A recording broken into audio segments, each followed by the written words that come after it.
തിലോപ്പി മീൻ വെച്ചുകൊണ്ട് ഒരു masala fish fry തയ്യാറാക്കിയാലോ. ആദ്യം തന്നെ മീൻ നന്നായി ക്ലീൻ ചെയ്തെടുക്കുക. എന്നിട്ട് മിക്സിയുടെ ജാറിലേക്ക് ഒരു കഷ്ണം ഇഞ്ചി, വെളുത്തുള്ളി, 2 പച്ചമുളക്, 3 ടേബിൾ സ്പൂൺ മുളക് പൊടി, 1/4 ടീസ്പൂൺ മഞ്ഞൾപ്പൊടി, 1 ടേബിൾ സ്പൂൺ കുരുമുളക് പൊടി, അല്പം വിനാഗിരി ചേർത്ത് നന്നായിട്ടൊന്ന് ക്രഷ് ചെയ്തെടുക്കുക. എന്നിട്ട് ഉപ്പും ഈ മസാലക്കൂട്ടും ചേർത്ത് ഫിഷ് നന്നായിട്ട് മാരിനേറ്റ് ചെയ്ത് 1 മണിക്കൂർ ഫ്രിഡ്ജിൽ റെസ്റ്റ് ചെയ്യാൻ വേണ്ടി മാറ്റി വെക്കാം. അതിനുശേഷം ഒരു പാൻ അടുപ്പിൽ വെച്ച് ഓയിൽ ഒഴിച്ച് ചൂടായി വരുന്ന സമയത്ത് ഫിഷ് ഇട്ട് കൊടുക്കാം. ഇതിൻ്റെ മുകളിലേക്ക് അല്പം കറിവേപ്പിലയും കൂടി ഇട്ട് കൊടുക്കാം.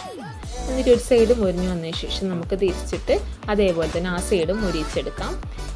ഇനി ഇതേ പാനിലേക്ക് നേരത്തെ മാക്കി വന്ന മസാലക്കൂട്ടിൽ ഒരു തക്കാളിയും കൂടി അടിച്ചെടുത്ത് അല്പം കൊച്ചുള്ളിയും കറിവേപ്പിലയും പച്ച വെളിച്ചെണ്ണയും കൂടി ചേർത്ത് ഇത് നന്നായിട്ടൊന്ന് മൂപ്പിച്ചെടുക്കാം. എന്നിട്ട് കറിവേപ്പില തണ്ട് വെച്ചതിന് ശേഷം നേരത്തെ ഫ്രൈ ചെയ്ത് ഫിഷ് ഇതിൻ്റെ മുകളിലിട്ട് കൊടുക്കാം. എന്നിട്ട് 2 സൈഡും ഒന്ന് തിരിച്ച് മറിച്ചിട്ട് കൊടുക്കാം. അപ്പോൾ ഇത്രയേ ഉള്ളൂ, സിമ്പിളാണ് ഉണ്ടാക്കാനായിട്ട്. ഇനി ഇത് ചപ്പാത്തിയുടെ കൂടെ കഴിക്കുന്ന സമയത്ത് അല്പം ചെറുനാരങ്ങ നീര് കൂടി ചേർത്ത് കൊടുക്കാം.